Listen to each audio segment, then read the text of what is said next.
Hello my dear students, आपका welcome करते हैं आज की महामैराथन क्लास में।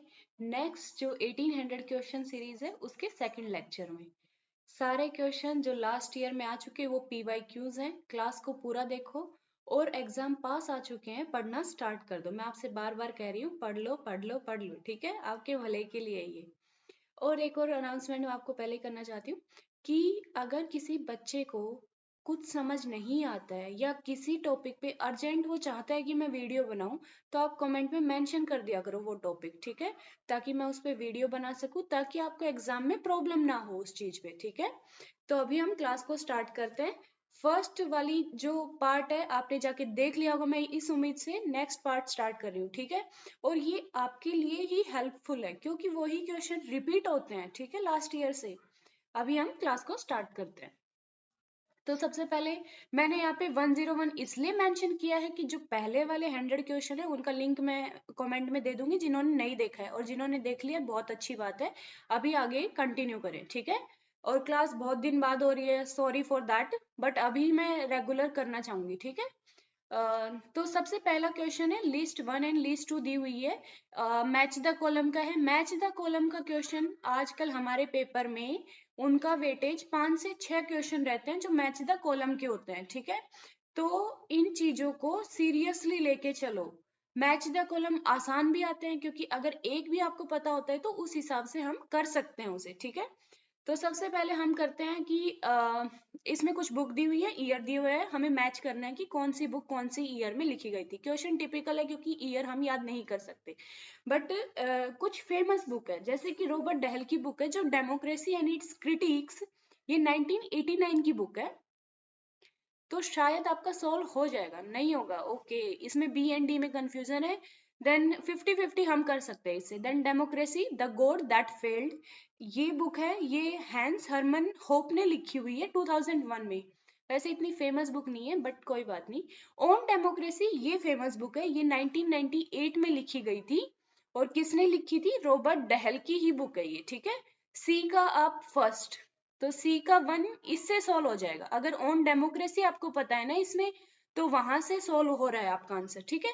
और अगेंस्ट डेमोक्रेसी 2016 की है, ये सबसे लेटेस्ट है, इससे भी सॉल्व हो रहा है वैसे क्वेश्चन, ठीक है? और ये बुक लिखी है जॉनसन बर्न ने, ठीक है, बैरनन ने।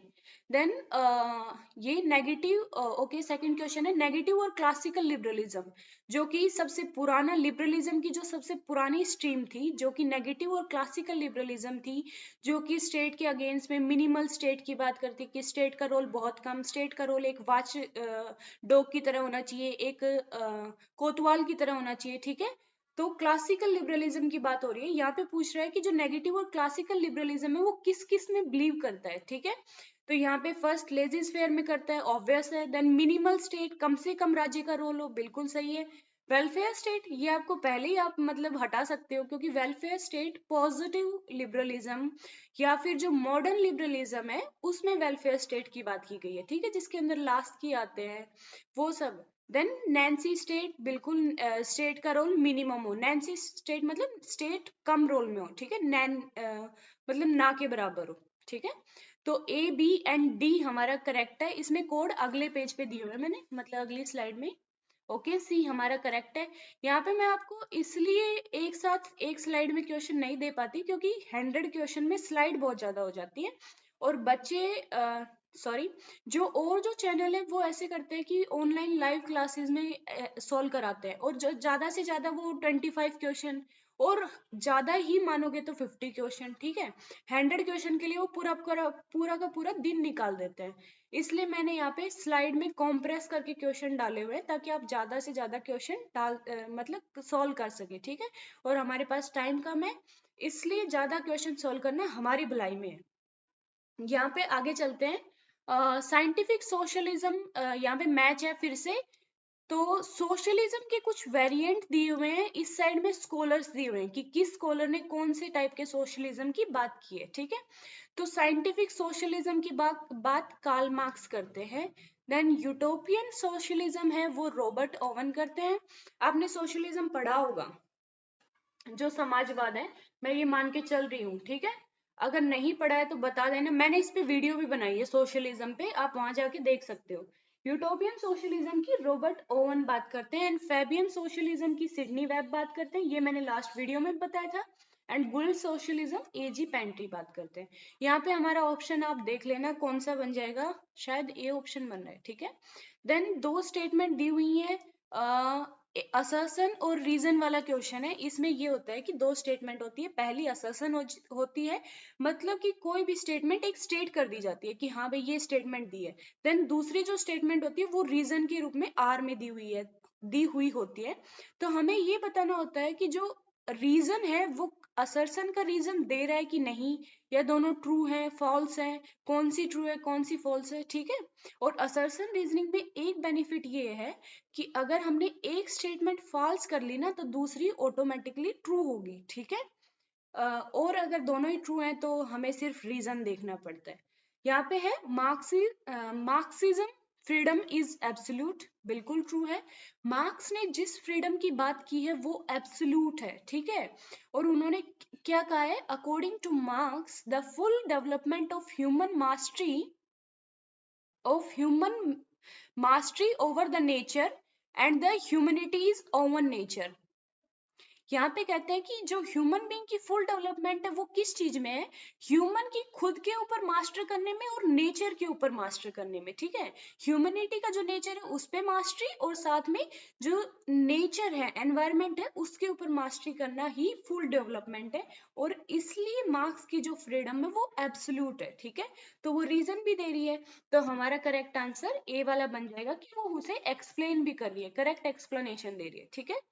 देन कुछ डेफिनेशन दी हुई हैं, जैसे राइट्स का टॉपिक है हमारे उसमें, तो राइट्स की कुछ फिलोसफर्स ने डिफाइन किया हुआ है, तो किस फिलोसफर ने कौन सी डेफिनेशन दी है वो हमें बताना है। ओके यहाँ पे मैच नहीं है, यहाँ पे ये क्वेश्चन है विच of the following is correctly match, इनमें से करेक्टली मैच कौन सा है ये हमें बताना है, ठीक है। तो सबसे पहले देखो, rights are what we may expect from the others, कि राइट वो है जो हम दूसरों से एक्सपेक्ट करते हैं, ठीक है। एंड अदर्स फ्रॉम अस, और जो दूसरे हैं वो हमसे करते हैं। And all genuine rights are the condition of social welfare, कि जो भी जेन्युइन राइट है वो कंडीशन है सोशल वेलफेयर के लिए, ठीक है। वो होने ही चाहिए तभी सोशल वेलफेयर हो सकता है, ये होब्स ने कहा है, बिल्कुल सही बात है और मैच भी हो रहा है। Then rights are those conditions of social life without which no man can seek to himself at his best. Last की बिल्कुल सही बात है। और आपको मैं बार बार कहती हूँ कि जो भी डेफिनेशंस हैं वो याद करने का सबसे बेस्ट तरीका यही है कि क्वेश्चन लगाओ, उसमें जब बार बार वो चीजें आएंगी आपके माइंड में किक होगा कि हाँ ये हमने पढ़ा था, तब अपने आप रिपीट होने लगेगी, उसे माइंड में रिपीट करो। कोई चीज हमें एकदम करेक्टली याद नहीं हो सकती, बट हमें ये सेंस हो जाएगी उससे कि हाँ ये हमने पढ़ी हुई है और ये इन्होंने बोला था, ठीक है।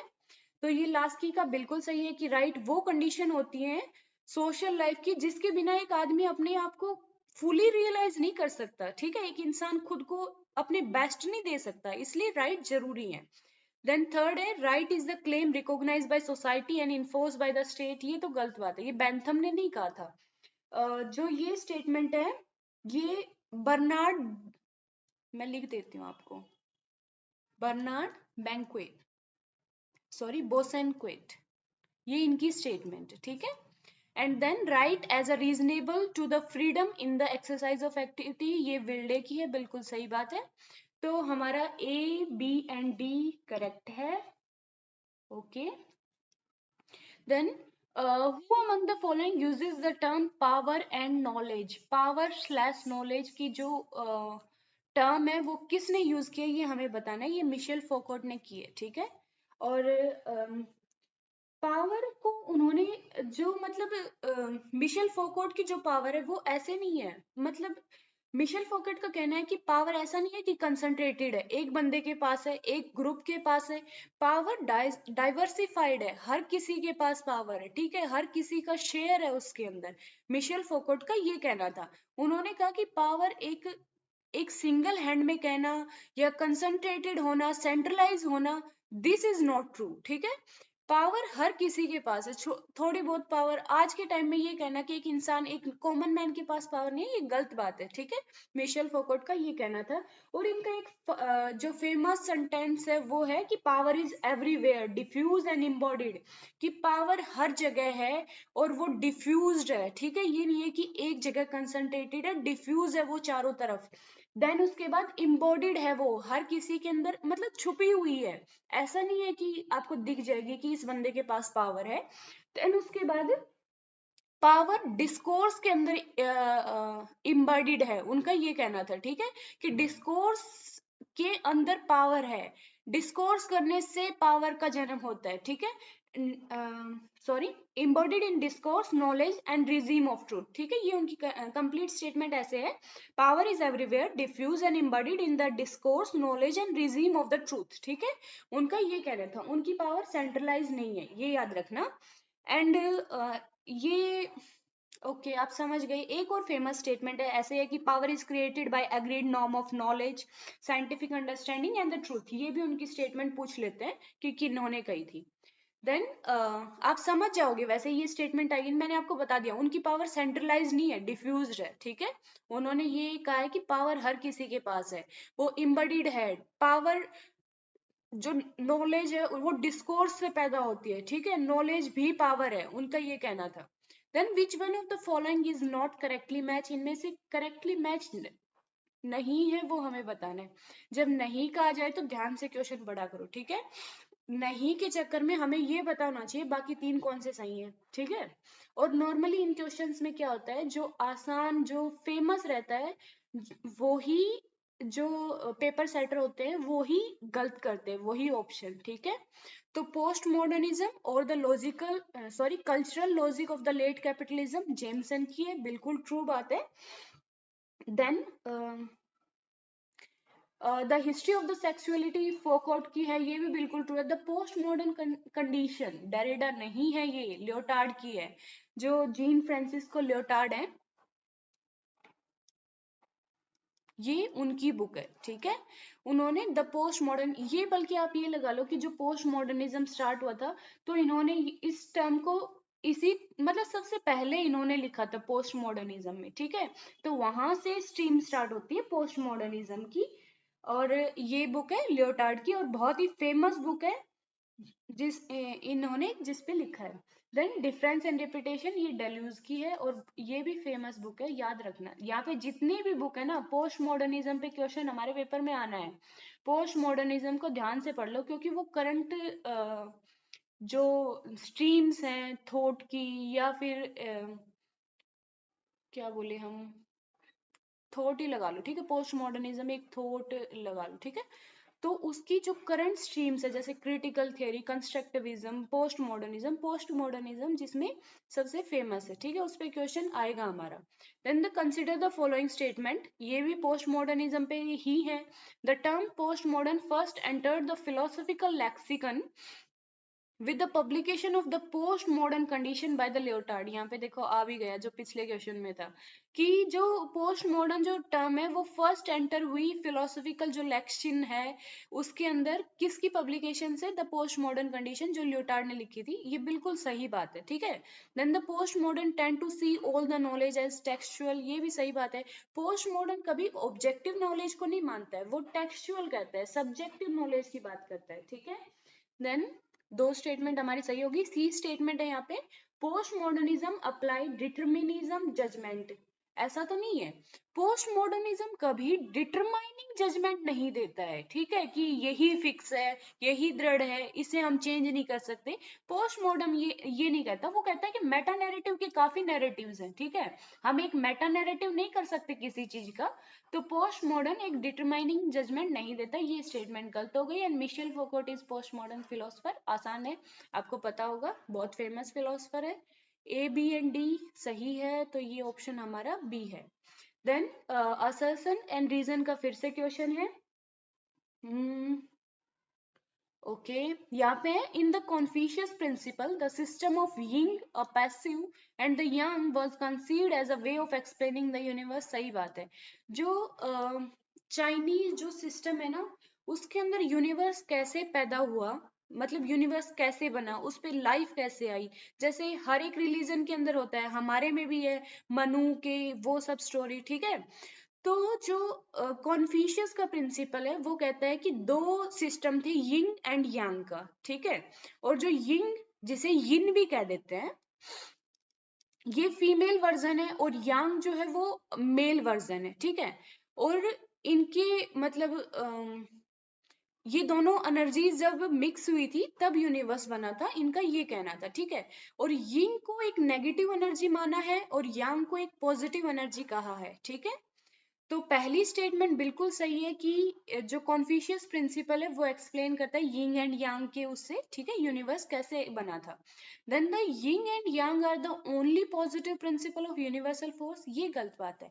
यिंग और यांग दोनों पॉजिटिव नहीं है, यिंग जो है वो नेगेटिव है और यांग जो है वो पॉजिटिव है। यिंग वो है जो आउटवर्ड मूवमेंट में जाता है, यांग जो है इनवर्ड है, मतलब दोनों आपस में बिल्कुल अपोजिट है।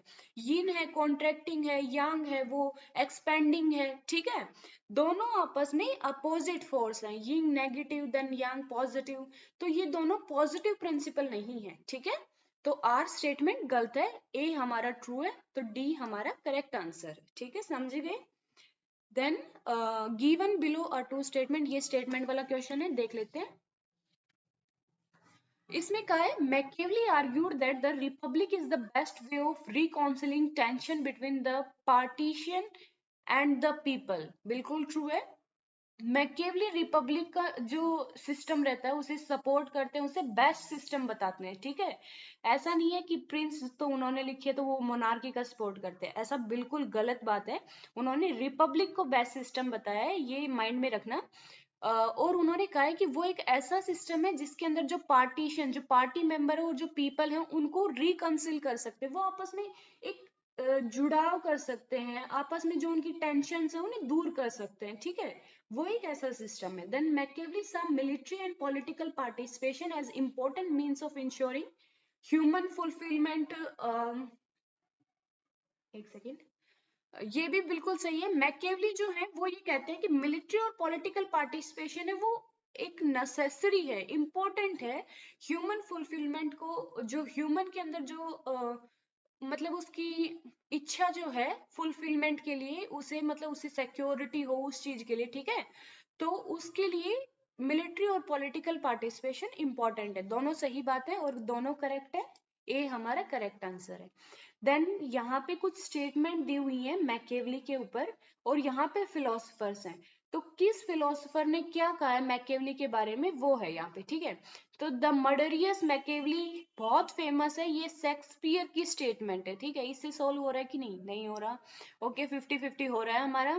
देन उसके बाद रिपब्लिकन, रिपब्लिकन मैकियावेली को किसने कहा है ये बताओ। रूसो ने कहा है, ठीक है, बहुत आसान है, मतलब ये दोनों फेमस है, ठीक है। तो सी का 2 एंड डी ए का 3, इससे सॉल्व हो रहा है, ये दोनों बहुत फेमस है, मतलब मैकियावेली के बारे में कही हुई। और ए फ्रेंड ऑफ पीपल ये स्पिनोजा ने कहा है, एंड डिवाइन किसने कहा है, एल्फीरी ने, ठीक है। देन नेक्स्ट मूव करें। ओके इसके अकॉर्डिंग हमारा बी ऑप्शन ठीक है। It is not the wisdom but authority that makes law, कि ये स्टेटमेंट किसने कही है कि विजडम नहीं है बल्कि अथॉरिटी है जो लॉ बनाती है, ये किसने एडवोकेट किया है ये हमें बताना है। तो ये होब्स का है, ठीक है। उन्होंने अपनी लेवियाथन में कहा है, ये उनकी लेवियाथन जैसे फेमस बुक है, ठीक है। एंड देन नेक्स्ट क्वेश्चन है लिबर्टी, एम्पायर एंड रिलीजन, जो ये तीन चीजें are the three main sections of the which of the following books of Hobbes, Hobbes की किस बुक के अंदर तीन मेन सेक्शन है ये, ठीक है। तो ये डी काइव बुक है, जो उनकी पहली बुक थी, जो उन्होंने शायद 1642 के अंदर लिखी थी। इसका मतलब है the citizen, on the citizen, ठीक है, मतलब सिटीजन के ऊपर लिखी थी। और उसके अंदर ये उन्होंने तीन सेक्शन बनाए थे, लिबर्टी, एम्पायर एंड रिलीजन, ठीक है। And then which of the following is not correct, next question है हमारा। Hegel borrowed his dialectical method from Socrates, okay not correct बताना है हमें, ठीक है। तो इसमें हीगल ने सोक्रेट से लिया था, सही बात है। Then according to him whole process of development, Hegel के बारे में स्टेटमेंट है, ठीक है। Whole process of development taking place in the history was due to the absolute idea realizing itself in the history. बिल्कुल सही है, absolute idea की बात करते हैं वो. And then Hegel said that the everything was in process of evolution due to the activity of life of force. ये गलत बात है, उन्होंने ऐसा नहीं कहा था. The life force की बात एक जॉर्ज बर्नार्ड शॉ है, ठीक है, उन्होंने की है. इवोल्यूशन और द लाइफ फोर्स की बात जॉर्ज बर्नार्ड शॉ. और मुझे करेक्टली ये मिला नहीं कि ये उनकी ही स्टेटमेंट है, बट द लाइफ फोर्स जो थीसिस थी वो उन्होंने दी थी, ठीक है, इवोल्यूशन के रूप में. मतलब इवोल्यूशन किसकी वजह से हो रहा है, द लाइफ फोर्स, ये बात उन्होंने जॉन बर्नार्ड शॉ ने की है, हीगल ने नहीं की, ठीक है. Then according to him the real is always completely rational. ये भी सही बात है, उन्होंने कहा रियल जो है वो रैशनल है. देन ओके, हमें नॉट करेक्ट बनाना था, सी हो गया, समझिए ना. Then who among the following coined the term dialectical materialism? Dialectical materialism जो है वो किसने कॉइन किया है, ये हमें बताना है. एंड फेमस वर्ड है जो मार्क्स ने बहुत यूज किया, ये प्लैंकिनो ने किया था, ठीक है, coin. And then next move करते हैं. ये कुछ लॉज हैं जो मनु ने बनाई थी, मतलब बताई हैं अपनी बुक में. उसके कुछ मतलब मीनिंग्स हैं, वो हमें मैच करने हैं. कौन सी ला के क्या मीनिंग है ये हमें बताना है. रंदान, इसका मतलब है नॉन पेमेंट ऑफ डेप्थ, जो भी डेप्थ जो है उनका नॉन पेमेंट. देन यहाँ पे देखो आप, वेतन दना, मतलब वेतन से रिलेटेड होगा, ठीक है, वेतन दान. तो ये वेतन से रिलेटेड होगा वेजिस से, ठीक है, आप कर दो. सी देखो, C4 पे कहीं रिलेट हो रहा है. ओके, यहाँ दो ऑप्शन है एंड A2 हमने कर ही दिया है, तो बी ऑप्शन हमारा बन जाएगा. निक्षेप ये होता है डिपॉजिट प्लेज वाला. एंड देन वाक पर परशुया ये असॉल्ट, ठीक है, इसका मतलब ये होता है. हमारा ऑप्शन बी बन जाएगा. ये कुछ इस टाइप के क्वेश्चन आप ये लगा लो. मैं आपको जो क्वेश्चन करा रही हूँ ना, आपको ऐसा लगेगा कि हम नहीं कर पा रहे हैं. कोई बात नहीं, उसमें बेसिक क्वेश्चन भी आते हैं और ऐसे क्वेश्चन भी आते हैं, ठीक है. बेसिक मैंने इसलिए नहीं उठाए हैं कि आपको ये लगेगा बहुत आसान क्वेश्चन है, ठीक है, और उन्हीं की हम प्रैक्टिस कर रहे हैं जो हमें आते हैं, तो क्यों टाइम वेस्ट करना. इसलिए मैंने ये उठाए हैं कि हाँ, ताकि आपको नॉलेज भी हो साथ साथ, ठीक है. बेसिक भी है इसमें, वैसे थोड़े मैंने डाले हैं ताकि आपको ये ना लगे कि कहाँ से ले आती है ma'am. Then who said a man is a great by deeds, कि जो मैन है वो डीड्स से, अपने कर्मों से बड़ा बनता है, बर्थ से बड़ा नहीं बनता. ये फेमस कौटिल्य ने बहुत पहले कह दी थी ये बात, ठीक है, जो हम आज तक सुनते आ रहे हैं कि कर्मों से मान बनते, जन्म से मान नहीं होता, ठीक है. देन गिवन कुछ स्टेटमेंट वाला क्वेश्चन है, पढ़ते हैं हम कौन सी स्टेटमेंट है. Buddha delivered the Aggannasutta to the Brahmins, बिल्कुल सही है. अग्नासुत्ता जो था, जो कि बुद्धा ने डिलीवर किया था, वो ब्राह्मण, और कौन से दो ब्राह्मण थे, वो वशिष्ठ एंड भारद्वाज ब्राह्मण थे, ठीक है. और उन्होंने ये ह्यूमन ओरिजिन कैसे हुआ उसके ऊपर ये डिलीवर किया था अपना सरमन, ठीक है, उन्हें. तो बिल्कुल सही है. एंड अग्नासुत्ता 27th सुत्ता है दीघा निकाय का, ठीक है, ये भी एक फेमस बात है जो क्वेश्चन में बहुत बार आती है, बल्कि हर साल पूछ ही लेते हैं कभी ना कभी.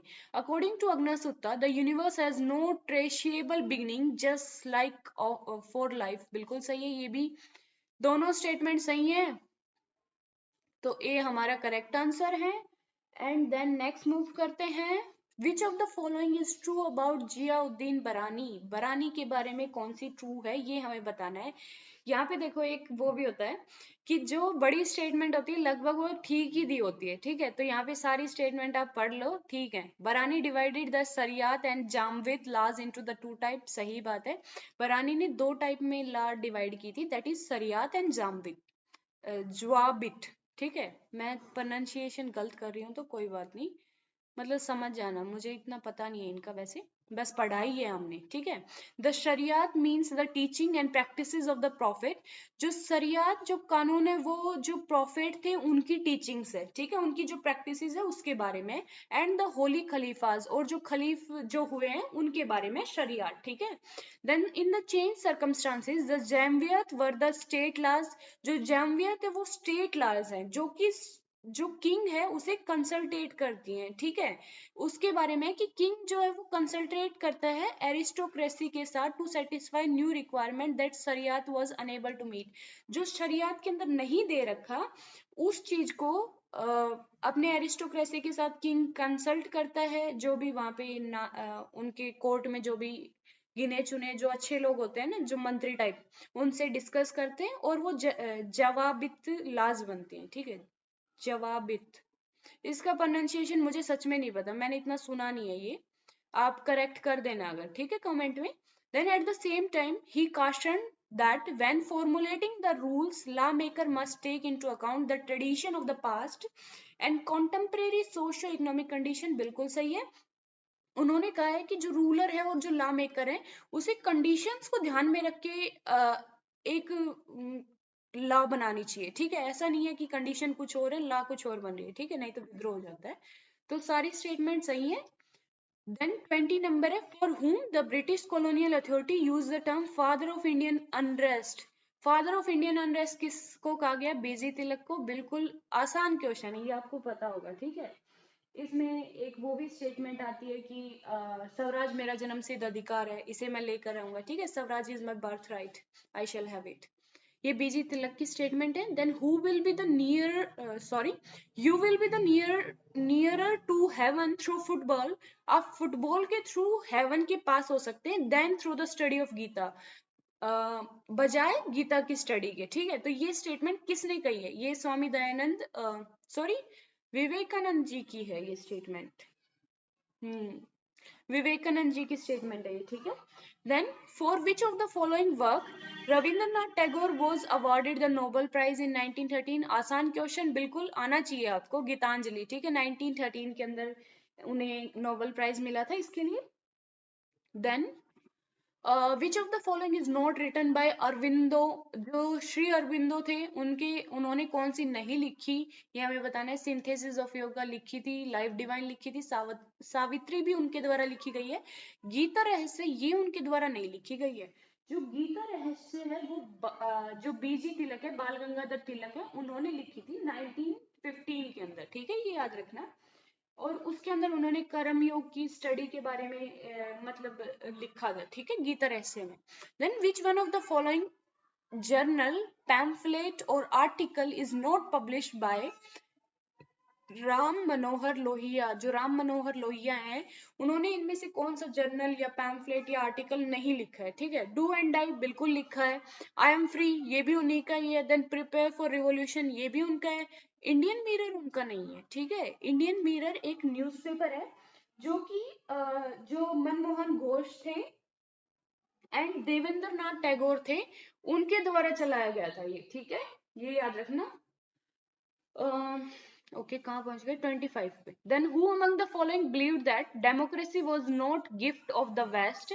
कि जो डेमोक्रेसी है वो गिफ्ट नहीं है वेस्ट का टू इंडिया, मतलब कि जो डेमोक्रेसी है वो वेस्ट ने हमें गिफ्ट नहीं दिया है, बल्कि इंडियन नेशनहुड नेचुरली डेमोक्रेटिक है। ठीक है, ये स्टेटमेंट किसने दी है ये हमें बताना है। तो ये स्टेटमेंट पंडित दीनदयाल उपाध्याय की है।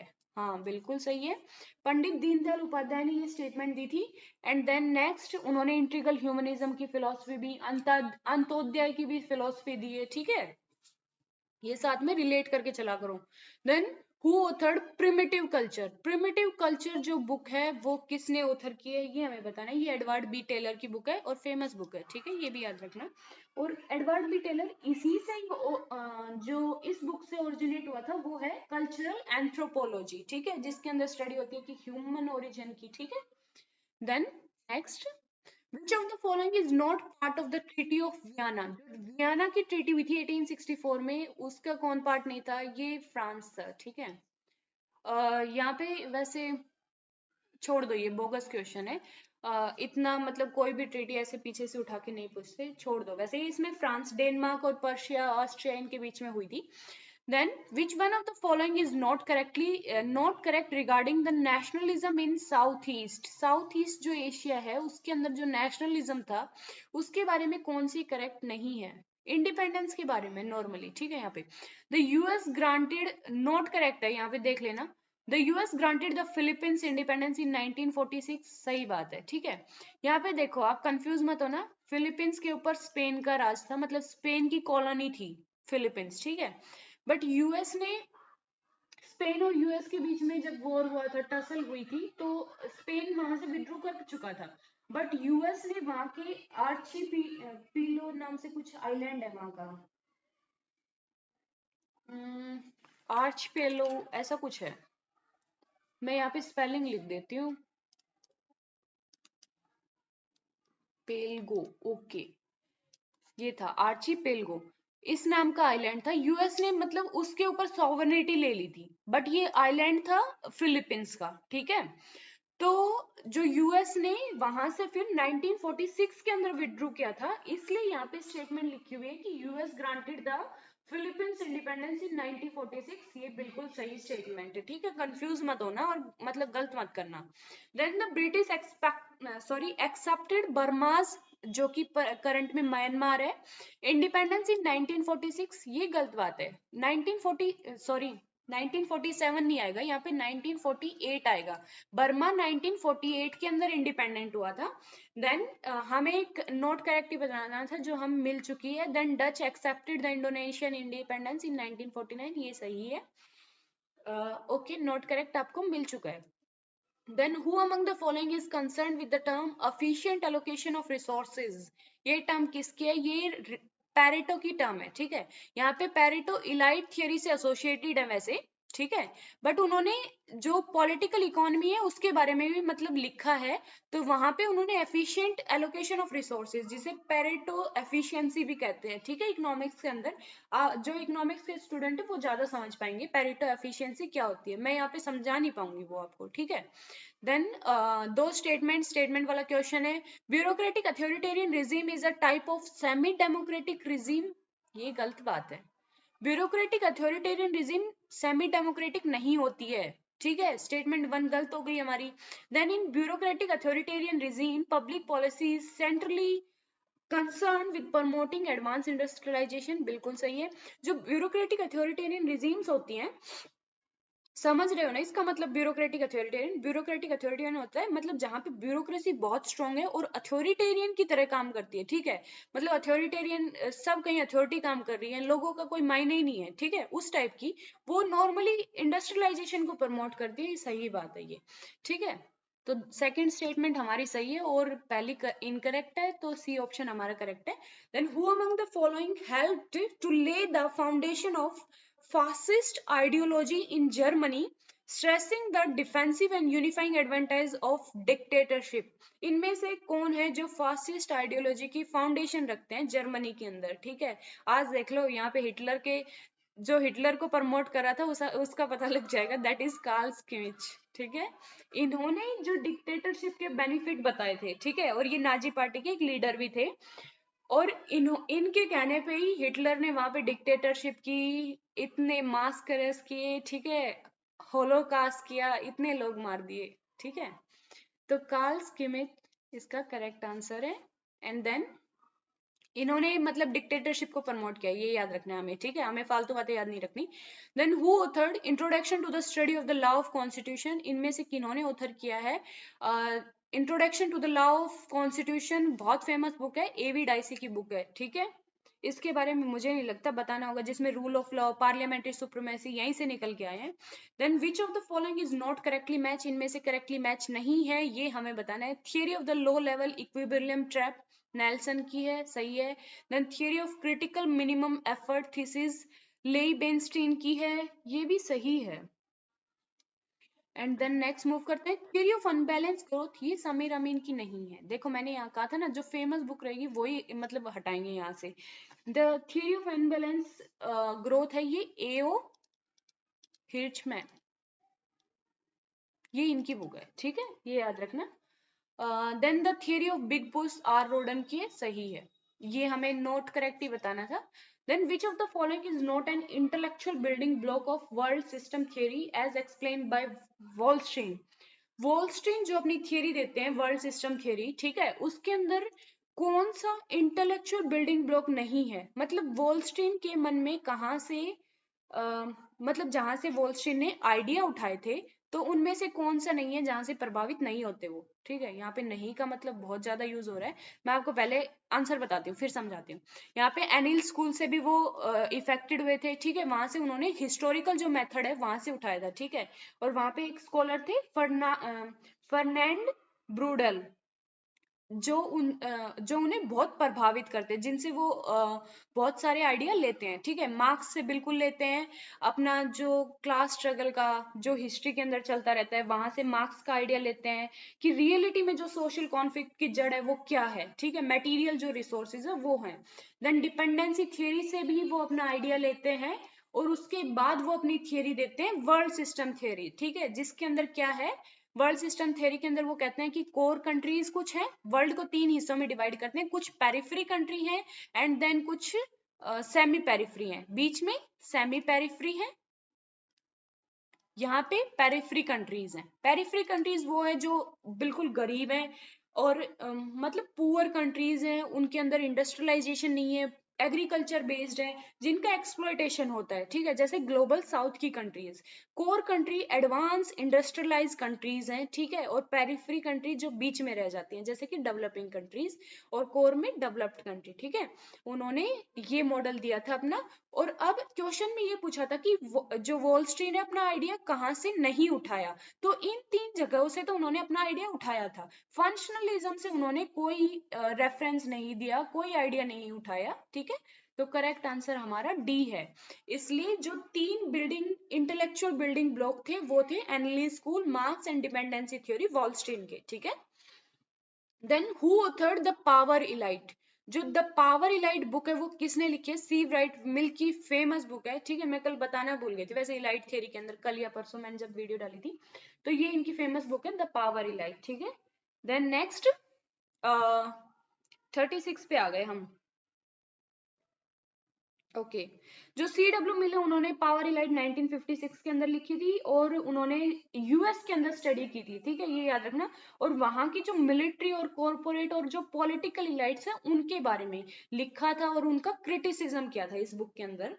Then, who among the following said that the tendency to dichotomize is central to the idealistic thought? कि idealistic thought के अंदर डाइकोटमाइजेशन की टेंडेंसी होती है। ठीक है, इनमें से किसने कहा है ये हमें बताना है। तो ये आरन बेर की जो है इनकी स्टेटमेंट है, और ये एक आइडियलिस्ट ही थे। ठीक है, मतलब नॉर्मली इन्होंने आइडियलिज्म पे लिखा है, वैसे और सब्जेक्ट्स पे भी लिखा है, बट आइडियलिज्म पे लिखा है। और इन्होंने कहा है कि आइडियलिज्म के अंदर डाइकोटमाइजेशन की बहुत ज्यादा संभावना होती है। ठीक है, then which one of the following is not a critical theory. Critical theory कौन सी नहीं है ये हमें बताना है।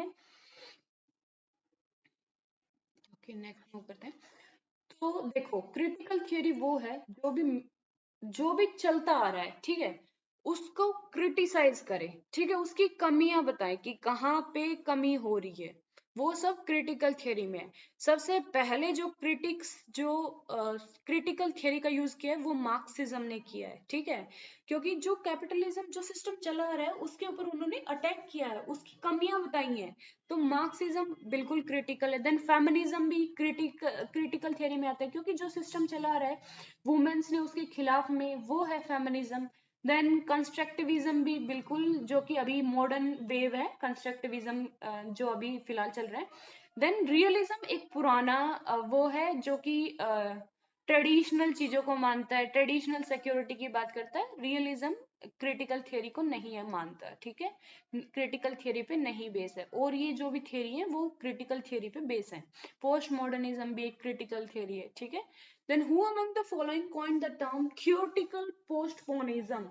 इनमें से किन्होंने कॉइन की है थियोरेटिकल पोस्टपोनिज्म टर्म? ये विलियम कॉनॉनले थे, उन्होंने ये टर्म कॉइन की थी।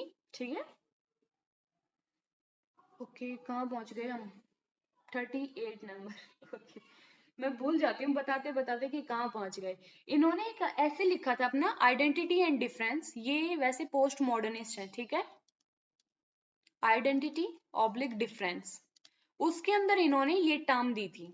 ठीक है, ये याद रखना। And then next, treaty of Westphalia. जो ट्रीटी ऑफ वेस्टफीलिया हुई थी, फेमस ट्रीटी, जो पहली बार जो टेरिटोरियल सॉवरेनिटी होती है स्टेट्स की उन्हें रिकॉग्नाइज करती है, कब हुई थी? ये बहुत आसान क्वेश्चन है, रिपीटेड क्वेश्चन है, इतनी बार आ चुका, मैंने इतने पेपर्स में देख लिया। सबसे ज्यादा मोस्टली रिपीटेड क्वेश्चन है, आसान क्वेश्चन है, मुझे नहीं लगता इस पे बताना होगा। जो 30 ईयर वार जो यूरोप के अंदर चल रहा था उसको एंड करती है ट्रीटी ऑफ वेस्टफेलिया। ठीक है, और ये 2 ट्रीटीज थी जिन्हें हम ट्रीटी ऑफ वेस्टफेलिया कहते हैं।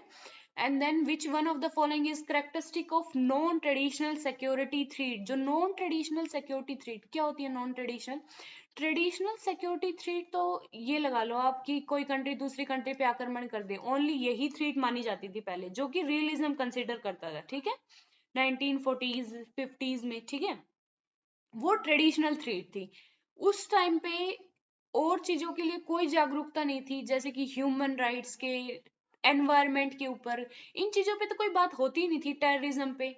अब जो नॉन ट्रेडिशनल थ्रेट्स हैं वो इन चीजों की बात करती हैं कि जो कि पहले थ्रेट नहीं थी बट अब करंट टाइम में थ्रेट बन चुकी है हमारे लिए, ठीक है, उनके ऊपर ध्यान देना बहुत जरूरी है। तो वो नॉन ट्रेडिशनल थ्रेट्स हैं और इनमें से कौन सा करेक्टर है उनका ये हमें बताना है, ठीक है। Which one of the following is characteristic, हाँ ठीक है, जो अभी कौन सा करेक्टर है वो हमें बताना है। Okay, the stems from the it stems from the competition between the state. ऐसा तो नहीं है, नॉन ट्रेडिशनल थ्रेट्स कंपटीशन की वजह से तो नहीं होती स्टेट्स के बीच में, ये ट्रेडिशनल थ्रेट का है। यहाँ पे ना नोट करो, आई थिंक इसमें नोट ही आएगा कि इनमें से कौन सा करेक्टर नहीं है, ये हमें बताना है, तो यही इसका आंसर है। एक बार मैं चेक कर दूं, हाँ ये बिल्कुल, यहाँ पे नोट लगाओ तब आंसर ठीक है, यहाँ पे मिस्टेक हो गई है। यहाँ पे विच of the following is not the characteristic of non traditional threat, ये सही है। It stems from the competition between the state, ये तो ट्रेडिशनल थ्रेट का वो है, ठीक है, एक करेक्टर है, नॉन ट्रेडिशनल का नहीं है। ओनली स्टेट्स की वजह से नहीं होती नॉन ट्रेडिशनल थ्रेट, और भी एक्टर हैं, जैसे कि टेररिज्म लगा लो, जैसे एनवायरमेंट की जो थ्रेट है, या फिर ह्यूमन राइट्स की थ्रेट, फूड सिक्योरिटी की थ्रेट, इन टाइप की थ्रेट नॉन ट्रेडिशनल थ्रेट है, ठीक है, जो कि एक स्टेट की वजह से नहीं आती है, बल्कि एक कॉमन है जिसके लिए कॉमन सॉल्यूशन चाहिए, ठीक है। The referent of the security is no longer just the state but also the people, ये ट्रेडिशनल नॉन ट्रेडिशनल का ही करेक्टर है कि ओनली स्टेट को ही मतलब थ्रेट नहीं है, ओनली स्टेट की सिक्योरिटी की ही बात नहीं होगी, यहाँ पे पीपल की सिक्योरिटी की बात होगी, जो लोग उसके अंदर रहते हैं उनकी बात होगी, ठीक है। The threats are transcend in nature, जो नॉन ट्रेडिशनल थ्रेट है वो ट्रांसेंड है, कि ऐसा नहीं है कि वो एक स्टेट को ही करेंगी, वो क्रॉस बॉर्डर है, ठीक है, उनकी कोई लिमिट नहीं है, कोई about the origin conception and effect, then terrorism is one of the non traditional threat, ये भी सही बात है। ये तीनों करेक्ट है, एक गलत है इसमें, इसलिए नोट लगाओ, ठीक है। then what is the correct ascending order of the events regarding the UN formation, जो UN formation हुआ था उसके बारे में कुछ events दी हुई हैं, वो हमें बताना है, उसका ascending order क्या होगा, सबसे पहले कौन सी हुई देन कौन सी हुई, ठीक है। तो इसमें से अटलांटिक चार्टर सबसे पहले हुआ, सही बात है, आपको पता होगा 1941 के अंदर अटलांटिक चार्टर हुआ था, जो कि एक बेसिक माना जाता है यूएन के फॉर्मेशन में। देन मॉस्को डिक्लेरेशन 1943 की है, जो दूसरे नंबर पे आई, सॉरी 43 की है।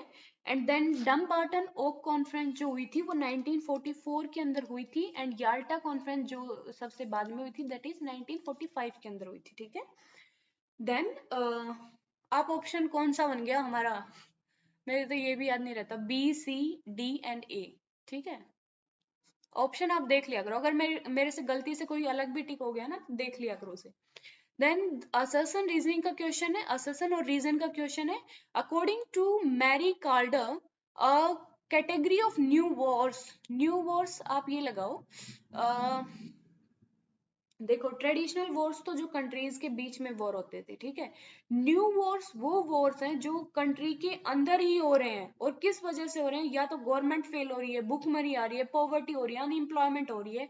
जैसे कि रशिया का जब यूएसएसआर जो सोवियत यूनियन था उसका डिसइंटीग्रेशन हुआ था, तो काफी न्यू स्टेट बने थे, ठीक है, तो उनके अंदर वॉर चल रहा था, कभी मिलिट्री उनके ऊपर कब्जा कर रही है स्टेट के ऊपर, कभी कुछ हो रहा है, ठीक है, वो न्यू वॉर के एग्जाम्पल है। टेररिज्म जो है वो न्यू वॉर का एग्जाम्पल है, ठीक है, और मैरी कार्डोर जो है वो न्यू वॉर पे लिखती हैं। तो मैरी कॉल्डर के अकॉर्डिंग जो न्यू वॉर है वो मिड 1980s से इमर्ज हुए हैं, सही बात है। Then globalisation one of the major cause, globalisation एक मेजर काज है उन न्यू वॉर्स का, और न्यू वॉर्स के अंदर टेररिस्ट अटैक भी हैं, ठीक है, जो कि ग्लोबलाइजेशन की वजह से हुए। आप ये लगाओ 9/11 का अटैक जो है ग्लोबलाइजेशन की वजह से हुआ है, ठीक है, जो अमेरिका की जो हेजमनी है उसे नहीं मानता। देन दोनों ही ट्रू हैं और रीजन भी दे रही है। ए स्टेटमेंट हमारी सही है। 43 है, in which of the following year the third world countries on the demand of the third world countries the United Nation Industrial Development Organization जो यूनिडो है वो क्रिएट हुआ था, ये हमें बताना है। ये 1965 के अंदर हुआ था। थर्ड वर्ल्ड कंट्रीज जो थी उन्होंने डिमांड की थी यूनिडो क्रिएट करने की। ओके ठीक है, मैंने बता दिया ना। देन जो यूनिडो है उसका हेडक्वार्टर वियना के अंदर है। मैं पढ़ाते पढ़ाते ना बहुत ज्यादा एक्साइटमेंट में चली जाती हूँ और मैं भूल जाती हूँ फिर मैं क्या बोल रही थी और कहाँ पहुंच गए थे, इतना लीन हो जाती हूँ मैं उसमें। वियना ऑस्ट्रिया के अंदर था इसके हेडक्वार्टर, ये याद रखना। एंड देन नेक्स्ट मूव करते हैं, the organisation of African unity जो OAU है वो प्रीसीडर है अफ्रीकन यूनियन का, ये सब आप जानते होंगे। अगर आपको नहीं पता, मैं इस पे वीडियो पहले बना चुकी थी अफ्रीकन यूनियन पे, ठीक है, कुछ रीजनल ऑर्गेनाइजेशन उसके अंदर मैंने ये वीडियो डाली हुई है। तो OAU है वो प्रीसीडर है अफ्रीकन यूनियन की। तो OAU कब बना था ये हमें बताना है। ये 1963 के अंदर बना था। शायद 32 कंट्रीज इसकी सिग्नेटरी थी उस टाइम पे। और कहाँ पे था ये? अदीबास अबाबा इथोपिया के अंदर। एंड जो ख्वामे नकुरमा थे घाना के, वो एक मेन लीडर की तरह एक्ट करते हैं OAU की फॉर्मेशन में, ठीक है, organisation of African union unity. उसके बाद फिर अफ्रीकन यूनियन बनता है। Then which of the following right is considered as first generation of human right? जो ह्यूमन राइट की फर्स्ट जनरेशन है वो कौन से राइट है ये हमें बताना है। तो वो है सिविल एंड पॉलिटिकल राइट्स, ठीक है। अब देखो यहाँ पे समझ लो, कभी कुछ पूछ लेते हैं कभी कुछ। यहाँ पे देखो 3 जनरेशन है ह्यूमन राइट्स की। तो जो फर्स्ट जनरेशन है वो है सिविल एंड पॉलिटिकल राइट, जो इस क्वेश्चन में पूछा है। और उसके अंदर कौन कौन से राइट आ जाएंगे? जैसे right to life, right to vote, equality, freedom of expression, faith. Then property right जो है, फेयर ट्रायल का राइट, ठीक है। ये सारे राइट जो कि नॉर्मली लिबर्टी से कंसर्न रखते हैं, जो कि नेगेटिव राइट्स कहे जाते थे, ठीक है। तो ये सारे फर्स्ट कैटेगरी के राइट हैं, फर्स्ट जनरेशन के राइट हैं, ठीक है, ये याद रखना। आप समझ लेना क्योंकि क्वेश्चन बार बार पूछे जाते हैं। और मैंने ये क्वेश्चन बहुत बार देखा है कि राइट टू डेवलपमेंट कौन सा राइट है, राइट टू पीस कौन सा राइट है। तो आप एक बार समझ लोगे तो आपके लिए ही अच्छा है। देन जो सेकेंड जनरेशन जो राइट है वो है जो economic, social and cultural right है, ठीक है, वो सेकंड जनरेशन राइट है। और उनके अंदर कौन कौन से राइट आ जाएंगे? जैसे कि राइट टू वर्क आप लगा लो, right to health care, right to education, right to social security, जो कि पॉजिटिव राइट्स माने जाते हैं, ठीक है। और जो नॉर्मली किससे कंसर्न है? इक्वलिटी से कंसर्न है, ठीक है। वो सब right second generation of right में आते हैं। एंड जो थर्ड राइट है, थर्ड जनरेशन ऑफ राइट है, वो है सॉलिटरी राइट्स, ठीक है, सॉलिडेटरी राइट, जो कि एक इंडिविजुअल के लिए नहीं है बल्कि एक सोसाइटी के लिए, आप पूरी मतलब पूरी जो भी लोग हैं सबके लिए है वो, ठीक है, सॉलिटरी राइट, सोशल ग्रुप्स या पूरी सोसाइटी के लिए है। और जैसे कि आप ये लगा लो राइट टू डेवलपमेंट, ठीक है, सबके लिए है वो। राइट टू पीस, इस टाइप के right, right to environment protection, जो कि सब किसी को जरूरत है, वो थर्ड जनरेशन ऑफ राइट है। और 3 जनरेशन है ह्यूमन राइट्स की, ठीक है। राइट टू सेल्फ डिटर्मिनेशन, जो कि ग्लोबल साउथ जो कंट्रीज हैं उनकी डिमांड थी, तो ये सॉलिटरी राइट में है, ठीक है। Okay, I think I hope आपको समझ आ गया होगा। अगर नहीं समझ आता है ना तो कमेंट में मेंशन किया करो और कमेंट करके जाया करो, मुझे अच्छा लगता है। मैं अगर आपने अच्छा कमेंट किया है, कुछ वहां पे मेंशन किया है, आंसर दिया है क्वेश्चन का, तो मैं आपका वीडियो में नाम जरूर लूंगी, ठीक है। ओके, देन नेक्स्ट मूव करते हैं। विच one of the following term of India non permanent membership, जो इंडिया की नॉन परमानेंट मेंबरशिप थी यूएनएससी के अंदर, उसे ऐसे माना जाता है कि वो रिहर्सल है परमानेंट मेंबरशिप की, ठीक है। तो ये 2011-12 में जब मेंबरशिप मिली थी, नॉन परमानेंट मेंबरशिप हमें, तो उसे माना गया था वो एक रिहर्सल है परमानेंट मेंबरशिप की, ठीक है। और फिलहाल में करंट स्टेटस क्या है कि इंडिया ने मतलब ये भी स्टेटमेंट दे दी है कि अगर हमें परमानेंट सीट आप देते हो, सॉरी, जैसे जो वेस्ट की कंट्रीज है वो ये कह रही हैं कि इंडिया को परमानेंट सीट इस कंडीशन पे मिलेगी कि शायद 15 या 25 ईयर्स तक हमें वीटो नहीं मिलेगा। तो इंडिया ने कह दिया है कि हम इस कंडीशन को अपना मतलब मानते हैं, ठीक है, आप हमें परमानेंट सीट दीजिए, ठीक है। ओके, देन असर्शन रीजनिंग का क्वेश्चन है, एलपीजी जो रिफॉर्म्स हुए थे उनके ऊपर है। Since the implementation of LPG, जब से हमने एलपीजी जो रिफॉर्म्स थे वो इम्प्लीमेंट किए हैं, India's perception to itself and the world perception on India in the global order has changed। सही बात है, जो इंडिया का परसेप्शन था खुद के बारे में या फिर जो वर्ल्ड का परसेप्शन है इंडिया के बारे में वो चेंज हो चुका है, ठीक है। Then the growing impact of LPG making India impact of LPG making India to redefine its position. जो इम्पैक्ट्स हैं एलपीजी के वो क्या है कि इंडिया को उन्होंने बना दिया है एक अपनी पोजीशन को रीडिफाइन करने के लायक, ठीक है। And role at the regional as well as international, और इंडिया अपने रोल जो रीजनल लेवल पे और इंटरनेशनल लेवल उसे भी रीडिफाइन करे, ठीक है। और किसकी वजह से हुआ है ये, एलपीजी की वजह से। तो रीजन भी दे रही है, ए हमारा करेक्ट आंसर है। देन स्टेटमेंट का क्वेश्चन है, न्यूक्लियर टेस्ट जो हमने किए थे 1998 के अंदर उसके ऊपर है। तो foreign minister Jaswant Singh said that there is no need to cover the nuclear explosion with the veil of secrecy, India is now a nuclear weapon state, ठीक है। तो ये स्टेटमेंट बहुत फेमस स्टेटमेंट है और इनकी स्टेटमेंट नहीं है, ये अटल बिहारी वाजपेयी की स्टेटमेंट है जो हमारे उस टाइम पे पीएम थे, ठीक है।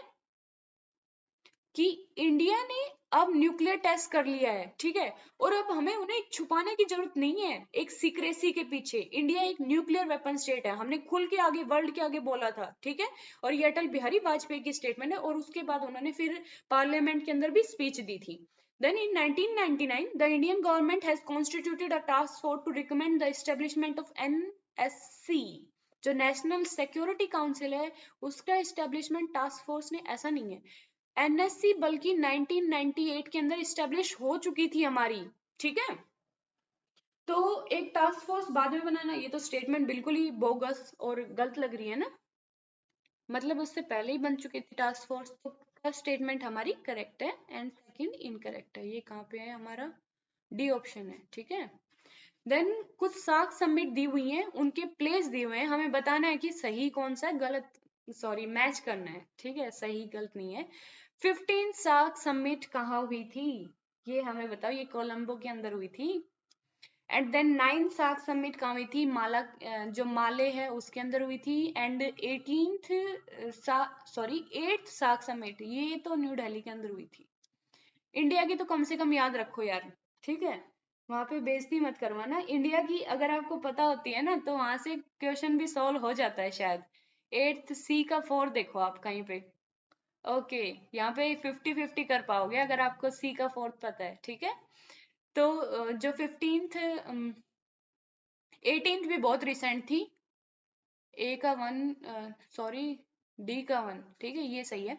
देखो 2016 के अंदर लास्ट साख समिट जो कि इस्लामाबाद के अंदर डिसाइड की थी होने के लिए, बट वो हो नहीं पाई, कैंसिल हो गया क्योंकि इंडिया के ऊपर अटैक कर दिया था पाकिस्तान ने, जो हमारे कश्मीर में अटैक हुआ था, ठीक है। तो उसकी वजह से इंडिया ने बाइकआउट किया था और ये कैंसिल हो गई थी, तो लास्ट वही होनी थी, उसके बाद सार्क समिट हुई नहीं है। सार्क एक ऐसे लगा लो बोगस ऑर्गेनाइजेशन की तरह पड़ी हुई है, उसकी कोई समिट नहीं हुई है। उससे पहले जो समिट थी वो थी 18 सार्क समिट जो 2015 के अंदर हुई थी, वो काठमांडू के अंदर हुई थी, ठीक है। उसके बाद 19th कहाँ आ गए यार,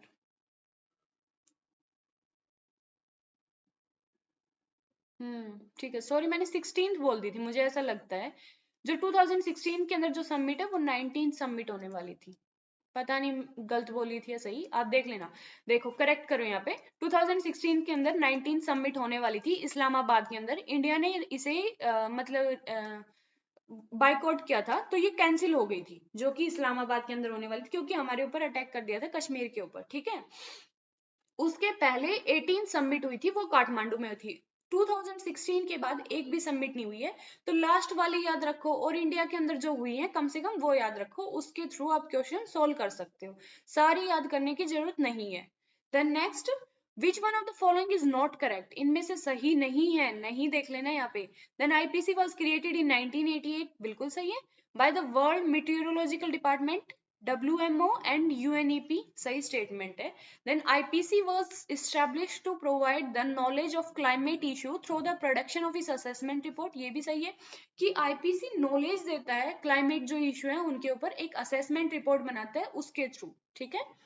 And then IPC was first, sorry, IPC, IPCC published its first assessment report in 1992. ये भी सही है, जो कि IPCC ने जो अर्थ समिट हुई थी उसके अंदर ये रिपोर्ट दी थी अपनी. Then the production of the report is divided into 6 working group. ये गलत बात है, 6 वर्किंग ग्रुप नहीं थे, 5 वर्किंग ग्रुप थे. वैसे ये क्वेश्चन हार्ड है क्योंकि 5 या 6. हमारे पेपर में ये याद रखना कि जहां भी गलती करेंगे वहां पे 1-2 ईयर का डिफरेंस करेंगे ताकि हम पॉइंट आउट नहीं कर पाए. एक वर्ड जैसे 5, 6, 4, 3 या 2018, 15, सॉरी 15 तो दूर हो जाएगा, 16, 17, 18 इस टाइप से डिफरेंस करते हैं ताकि हम उसे एक मतलब आसानी से हम पॉइंट आउट नहीं हो पाता और हम नॉर्मली गलत कर देते हैं. ठीक है, हमारे फैक्चुअल डाटा इस टाइप से पूछे जाते हैं. बहुत ज्यादा हार्ड, बच्चों के ऊपर अत्याचार होता है. Given below are 2 statement, 2 statement है वैसे असर्शन और रीजन की. फर्स्ट स्टेटमेंट है cyber war is specially a serious non traditional security threat to the national sovereignty in 21st century. सही बात है, जो साइबर वॉर है वो 21st सेंचुरी की एक नॉन ट्रेडिशनल थ्रेट है. ठीक है, सॉवरेनिटी के ऊपर. Then it transcend national boundaries. ये भी सही बात है, नेशनल बाउंड्रीज को ये पार कर देती है. ऐसा नहीं है कि नेशनल बाउंड्रीज की लिहाज करती है. हाँ भाई, यहाँ पे पाकिस्तान का बॉर्डर है, इसमें हमने हैकिंग नहीं करनी, साइबर वॉर नहीं करना. ठीक है, इस टाइप से नहीं है, इसमें कोई बॉर्डर ही नहीं है. ठीक है, ये एक ट्रांस बॉर्डर है. Then involve civilian resources. इसमें सिविलियन रिसोर्सेज होते हैं मैलिग्नेंट नॉन स्टेट एक्टर. सही बात है, नॉन स्टेट एक्टर जो मैलिग्नेंट है वो इन्वॉल्व होते हैं, जैसे कि टेररिस्ट लगा लो. ठीक है, टेररिस्ट अटैक कर दें या कोई साइबर जो एक अपना ग्रुप बना लें और वो साइबर अटैक करें, हैकर्स का. ठीक है, इस टाइप से दोनों स्टेटमेंट ही सही है. और नॉन ट्रेडिशनल है, क्यों है? क्योंकि वो ट्रांसलेट करते हैं, रीजन भी दे रही है. तो ए स्टेटमेंट हमारा बिल्कुल सही है. The next, which of the following people are part of the drafting committee? drafting committee के कौन कौन मेंबर थे ये हमें बताना है. ठीक है, यहाँ पे 7 मेंबर थे. अब देखो कौन कौन थे. B.R. अम्बेडकर थे, वो तो हेड थे ही, ये तो हर ऑप्शन में दिया है. K.M. मुंशी भी, N. गोपाल स्वामी, ये तीनों हर ऑप्शन में. ठीक है, देन उसके बाद मोहम्मद सादुल्ला थे. ओके, 50-50 हम कर पा रहे हैं. N. माधव राव थे. ठीक है, यहाँ पे और कौन कौन बच गए हमारे, that is Alladi Krishnaswamy Iyer, then Gopalaswami Ayyangar. ठीक है, ये तो है ही Gopal Swami Iyengar.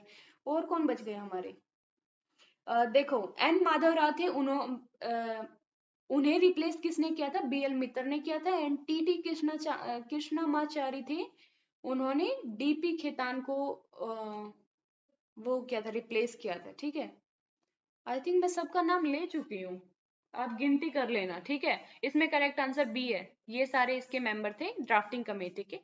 And then next assertion reasoning का क्वेश्चन है, फिर से DPSP पे क्वेश्चन है. Directive principle of state policy are not enforceable in the court. ये तो सबको पता होगा, बहुत बेसिक स्टेटमेंट है कि जो DPSP है वो कोर्ट्स में इन्फोर्सेबल नहीं है. ठीक है, कोर्ट उसके ऊपर कोई जजमेंट नहीं दे सकता अगर वो फॉलो नहीं किए तो. ठीक है, उनके ऊपर हम केस नहीं कर सकते कि ये DPSP फॉलो नहीं हो रहा. ठीक है, DPSP एक डायरेक्टिव की तरह है जो कि स्टेट्स को दिए, मतलब कॉन्स्टिट्यूशन ने स्टेट्स को दिए ताकि वो पॉलिसी मेकिंग के समय ध्यान में रखे उन्हें. ठीक है, DPSP ये है, जिन्हें नहीं पता उसके लिए. Then DPSP have been greatly influenced by the Irish constitution. ये भी सही है, इरिश कॉन्स्टिट्यूशन से हमने DPSP लिए हैं. ठीक है, दोनों स्टेटमेंट सही है, कहीं रीजन नहीं दे रही है यहाँ पे, तो बी स्टेटमेंट बिल्कुल सही है. Then which one of the following article of Indian constitution is separating the Indian judiciary from executive. और क्या स्टेटमेंट है आर्टिकल की? States shall take step to separate judiciary from the executive in the public service of the state. तो ये कौन से article की statement है? ये 50 आर्टिकल की स्टेटमेंट जो बात करता है एग्जीक्यूटिव को, जुडिशरी को और एग्जीक्यूटिव को अलग अलग सेपरेट करके रखना चाहिए. ठीक है, ताकि इंडिपेंडेंस ऑफ जुडिशरी मेंटेन रहे, ताकि लो मतलब अच्छे से सबको न्याय मिल सके. ठीक है, और ये DPSP का है, ये भी आपको पता होगा. Then identify the correct sequence of the president of India in ascending order. President of India जो असेंडिंग ऑर्डर में कौन पहले आया था, देन कौन बाद में आया था. ठीक है, सबसे पहले देखो जाकिर हुसैन थे, और ये किस टाइम पे थे? इंदिरा गांधी 1967 के उसमें थे, 67 से शायद 69 के टाइम पे रही थी ये. हाँ बिल्कुल सही है। ओके, देन नेक्स्ट है, उसके बाद जो बने थे वो है ज्ञानी जेल सिंह। ज्ञानी जेल सिंह ये 1982 से 87 तक रहे थे प्राइम मिनिस्टर। और किसके टेन्योर में रहे थे? ये इंदिरा गांधी कुछ टाइम तक, एंड देन राजीव गांधी के टेन्योर में रहे थे। एंड देन उसके बाद है शंकर दयाल शर्मा, ये हमारे 1992 से 97 के टाइम पे रहे थे। और इनके अंदर आप ये लगा लो पीवी नरसिम्हा राव ज्यादातर टाइम उनका रहा था। देन श्री के नारायण ये सबसे बाद में। इनके अंदर H D Deve Gowda, then I K Gujral, then Vajpayee, ये सब पीएम थे, ठीक है। और 1997 से 2002 तक रहे थे। तो हमारी करेक्ट सीक्वेंस क्या बन गई है? CABD। देख लेंगे हम किस आंसर में है। ये है CABD, सी ऑप्शन, ठीक है। देन नेक्स्ट, अगर क्लास फास्ट होती है तो आप बता दिया करो कमेंट में कि फास्ट चल रहा है मैम, अगली बार क्लास स्लो करना, ठीक है। देन कुछ हाई कोर्ट्स दिए हुए हैं, कुछ ज्यूरिसडिक्शन की, उनका ज्यूरिसडिक्शन देखो। हर यूटी या हर स्टेट के पास हाई कोर्ट नहीं है, ठीक है। तो कुछ जो स्टेट जो यूटीज हैं, कुछ एरियाज जो हैं वो दूसरे हाई कोर्ट के ज्यूरिसडिक्शन में डाल दिए जाते हैं, ठीक है। तो हमें यही मैच करना है कि कौन से हाई कोर्ट के ज्यूरिसडिक्शन में कौन सा एरिया है, ठीक है। यूटी कौन सी है? तो यहाँ पे मुंबई हाई कोर्ट के अंडर में कौन से हैं? Dadar and Nagar Haveli, Daman and Diu भी मुंबई हाई कोर्ट के अंडर में ही है। देन केरला हाई कोर्ट के अंडर में कौन है? लक्षद्वीप है। वहां पे देखो केरला के उस साइड में लक्षद्वीप है। यहाँ पे थोड़ा याद कर लो आप, ठीक है। मैप को भी ध्यान में रखा करो साथ साथ में। देन कोलकाता हाई कोर्ट के अंडमान एंड निकोबार है। एंड मद्रास हाई कोर्ट के पुडुचेरी है, ठीक है, ज्यूरिसडिक्शन में। तो करेक्ट आंसर आप बना लेना, कौन सा बन गया है? ए बन गया है शायद। मैच देख लेना अगर गलत हो तो। Then which of the following a wrong match of the article related to the special provision related to state. कुछ स्टेट के लिए स्पेशल प्रोविजन बनाए गए हैं, ठीक है, हमारे कॉन्स्टिट्यूशन में। जैसे जो 370 आर्टिकल है उसके अंदर है 371 एंड 370 में, ठीक है। 370 था J&K के लिए था, अब वो बिल्कुल रिपील कर दिया गया है। एंड 371 के यहाँ पे कुछ आर्टिकल दिए हुए हैं, ठीक है। देखो 371 जो है उसमें सबसे पहले जो है वो महाराष्ट्र एंड गुजरात के लिए स्पेशल प्रोविजन है। देन 371 ए जो है उसके अंदर असम तो नहीं है जी, उसके अंदर है नागालैंड के लिए प्रोविजन, ठीक है। असम है 370 बी। और यहाँ पे क्वेश्चन इसलिए आपको टिपिकल लगेगा वैसे, ठीक है, बट आसान इसलिए है क्योंकि इन्होंने स्टार्टिंग में ही स्टार्टिंग वाला ही पूछ लिया है। ऐसा नहीं है GHI LMNO वो गलत किए हैं, वो हमें नहीं पता है, ठीक है, क्योंकि इतने हम याद भी नहीं रख सकते, सीधी सी बात है। इसलिए इन्होंने जो स्टार्टिंग के आर्टिकल है उन्हीं में गलती की हुई है। और 370 ए जो है वो नागालैंड का है, ये याद रखना। एंड 370 बी जो है वो असम से रिलेटेड है, उसके स्पेशल प्रोविजन डालता है, ठीक है। एंड और सभी तो ठीक है ही, हमारा करेक्ट आंसर हमें मिल चुका है। एंड देन नेक्स्ट मूव करते हैं।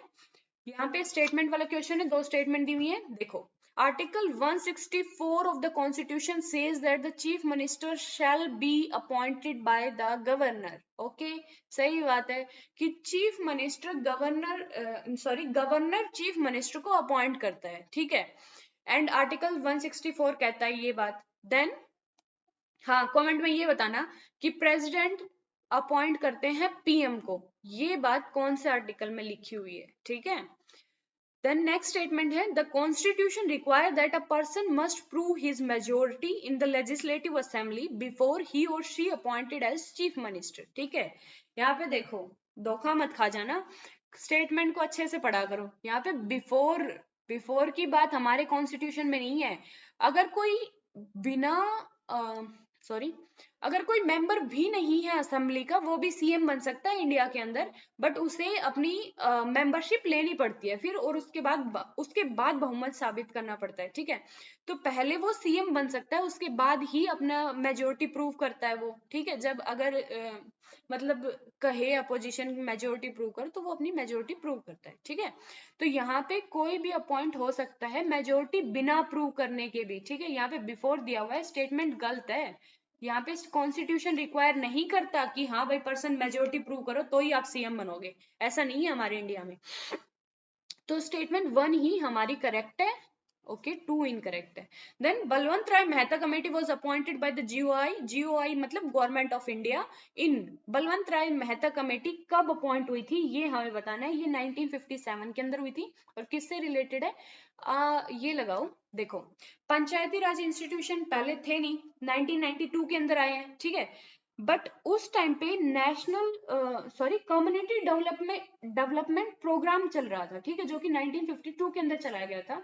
और एक नेशनल एक्सटेंशन सर्विस कुछ चल रही थी, तो उसके रिव्यू के लिए बलवंत राय मेहता कमेटी बनाई गई थी और उसने सजेस्ट किया था डेमोक्रेटिक डिसेंट्रलाइजेशन के लिए, ठीक है, मतलब कि पंचायती राज के लिए, ठीक है। डेमोक्रेटिक डिसेंट्रलाइजेशन समझते होंगे आप, मतलब कि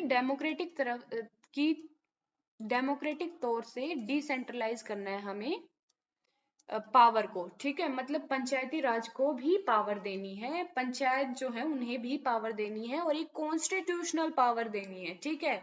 ऐसा नहीं है कि पंचायत नॉर्मली चली आ रही है उस बेस पे नहीं। तो ये बलवंत राय मेहता कमेटी और इनडायरेक्टली पंचायती राज से ही एसोसिएट हो गई, ठीक है। And next, the chairman of the NHRC, जो नेशनल ह्यूमन राइट कमीशन है, are appointed by the president. Chairman appoint मतलब प्रेसिडेंट अपॉइंट करते हैं चेयरमैन को, recommendation on the recommendation of committee. एक कमेटी जो होती है जो रिकमेंड करती है कि इन्हें चेयरमैन बनाया जाए, तो उस कमेटी के कौन कौन मेंबर हैं ये हमें बताना है। देखो, प्राइम मिनिस्टर बिल्कुल मेंबर होते हैं, होम मिनिस्टर 6 मेंबर्स की कमेटी होती है जिसके अंदर प्राइम मिनिस्टर होते हैं, होम मिनिस्टर होते हैं, जो लीडर होते हैं अपोजिशन के लोकसभा के अंदर, राज्यसभा के अंदर, वो दोनों मेंबर होते हैं। और जो स्पीकर होता है लोकसभा का एंड डिप्टी चेयरमैन होता है राज्यसभा का, वो उसके मेंबर होते हैं। और ये 6 मेंबर सजेस्ट करते हैं कि इन्हें एनएचआरसी का हेड चेयरमैन बनाया जाए, ठीक है। तो ABCD हमारा करेक्ट है। And then national commission for schedule caste, कुछ NCSC के चेयरमैन दिए हुए हैं और यहाँ पे ये दिया हुआ है कौन से commission, first second third fourth, तो कौन चेयरमैन थे मैच करना है हमें, ठीक है। तो फर्स्ट के कौन चेयरमैन थे? सूरजभान थे, ठीक है। आपको फर्स्ट और लास्ट तो पता होना ही चाहिए, फर्स्ट और करंट, ठीक है। देन सेकंड जो थे उसके भुट्टा सिंह थे, सूरजभान हरियाणा से थे, ओके। देन थर्ड जो थे वो थे BL पुनिया, जो कि थर्ड एंड फोर्थ दोनों कमीशन के, सॉरी PL पुनिया, ये थर्ड एंड फोर्थ दोनों कमीशन के हेड थे। एंड फिफ्थ कमीशन के जो थे रामशंकर कैथेरिया जो है ये फिफ्थ के थे। एंड जो करंट जो है वो है सिक्स्थ और उनके जो हेड है वो है विजय सांपला, और वो उनका टेन्योर 1 फरवरी को खत्म हो जाएगा, ठीक है। और तो इसका हमारा करेक्ट आंसर आप देख लेना क्या बनता है, शायद ये बन रहा है। एंड नेक्स्ट, यहाँ पे NEP के बारे में कुछ है स्टेटमेंट पढ़ लेते हैं। फ्रीडम टू इम्पोर्ट यहाँ पे है, what are the main measures adopted in NEP, जो नेशनल क्या था, न्यू इकोनॉमिक पॉलिसी थी, जो कि 1991 के अंदर, जिसे हम LPG भी बोलते हैं, ठीक है, जो LPG रिफॉर्म्स हमने किए थे उसके अंदर क्या क्या हुआ था, कौन कौन से मेजर थे ये हमें बताना है। तो freedom to import capital goods, सही है कि जो कैपिटल गुड्स थे उनके लिए इंपोर्ट करने के लिए फ्रीडम बन गई थी, क्योंकि पहले हमारी इकोनॉमी क्लोज्ड इकोनॉमी थी, फिर हमने ओपन किया था। Then removal of the industrial licensing and registration, ये भी सही है, जो लाइसेंस सिस्टम था, लाइसेंस राज था, उसे खत्म किया था। Then maximising of public sector, ये तो गलत बात है, प्राइवेट सेक्टर की बात होगी ना ग्लोबलाइजेशन में, पब्लिक सेक्टर की नहीं होगी, हम एक हटा देंगे, okay. Abolition of restrictive trade, ये भी सही है, A B and D correct बन रहा है, ठीक है हमारा। देन यहाँ पे कुछ बुक्स दी हुई है, उनके राइटर दिए हुए हैं, हमें मैच करना है। और सारी बुक किस पे है? ट्राइबल जो है, पीजेंट्स या ट्राइबल मूवमेंट है उन पे है, ठीक है। पीजेंट एंड ट्राइबल मूवमेंट एक स्पेशल सेशन आता है हमारे मतलब MA के सिलेबस में, और इम्पोर्टेंट है क्योंकि आजकल जैसे ये मूवमेंट्स जो हो रही थी, जैसे किसान आंदोलन हुआ था, उस सब से रिलेटेड है, तो आ भी सकता है क्वेश्चन, ये बुक याद रखना।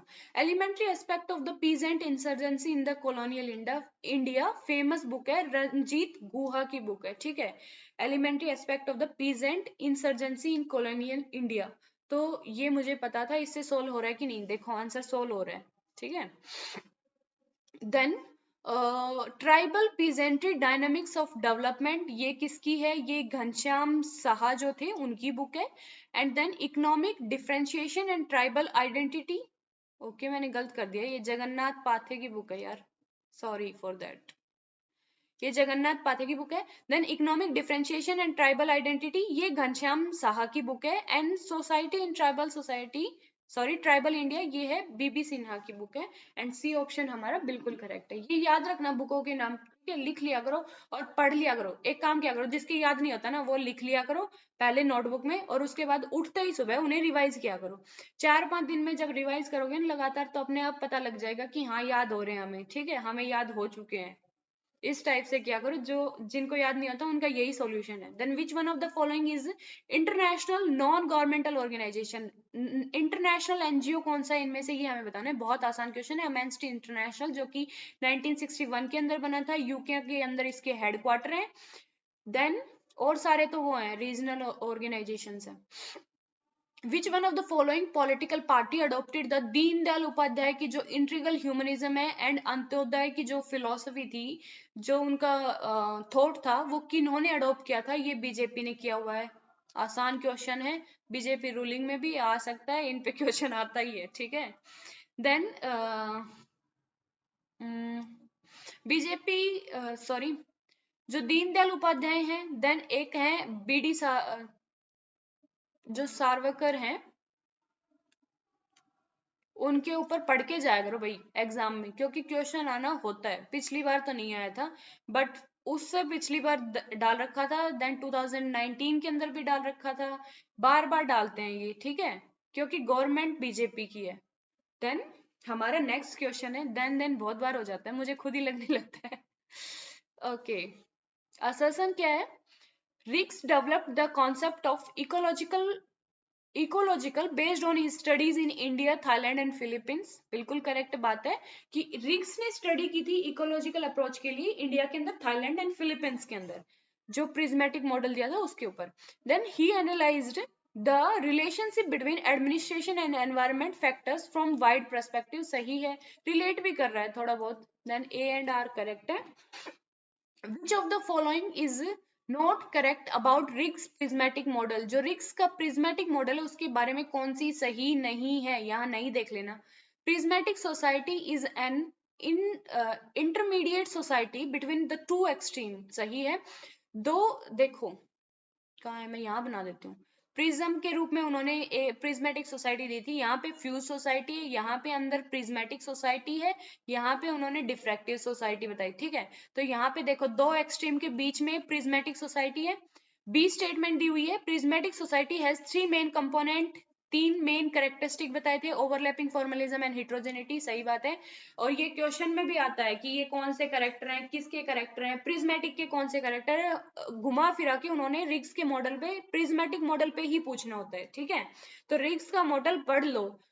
पब एड के अंदर रिग्स का मॉडल का क्वेश्चन ना आए ऐसा हो ही नहीं सकता, आएगा, ठीक है।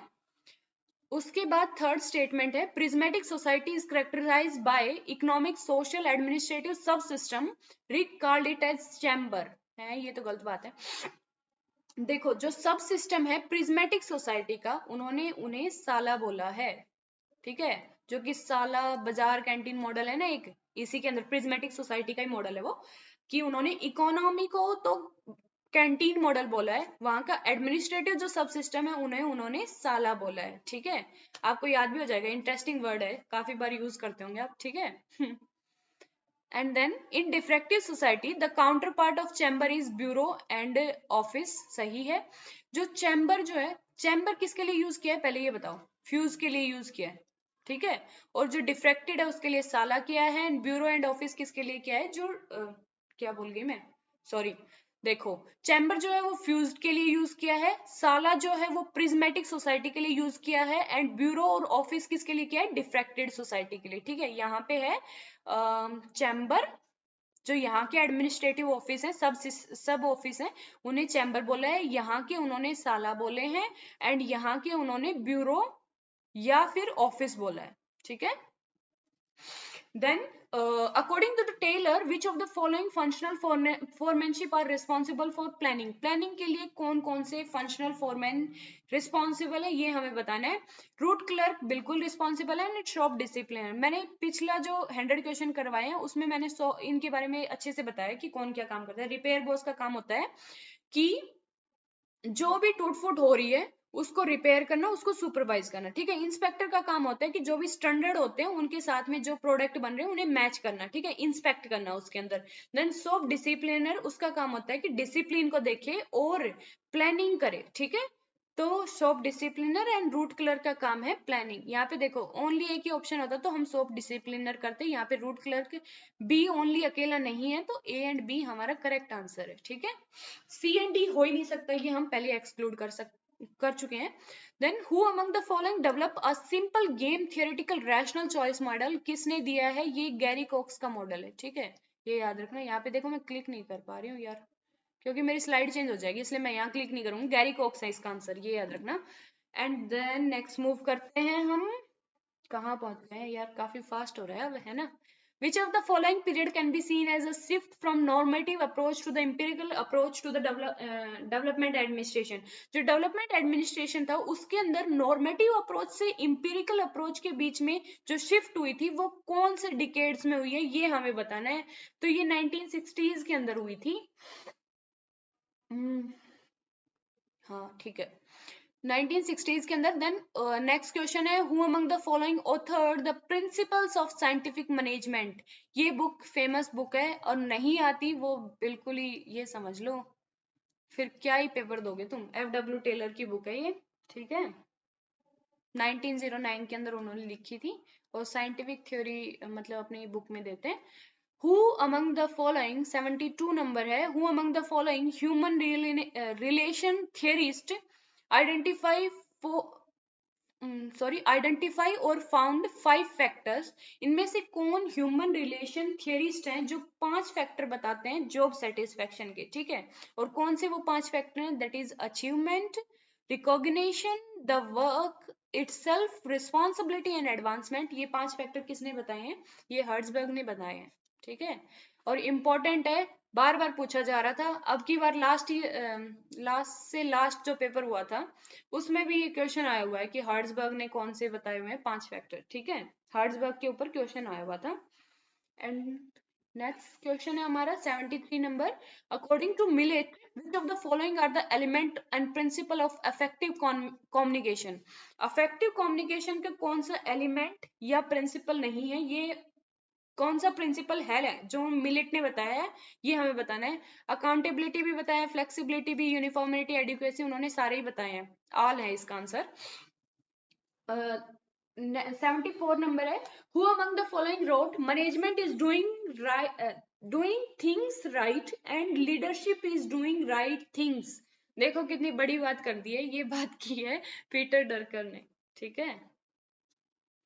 कि मैनेजमेंट सही चीजें करना है, डूइंग थिंग्स राइट, चीजों को सही करना है, और लीडरशिप सही चीजें करना है. ठीक है. सही काम ही करना है, ये पीटर डरकर की स्टेटमेंट है.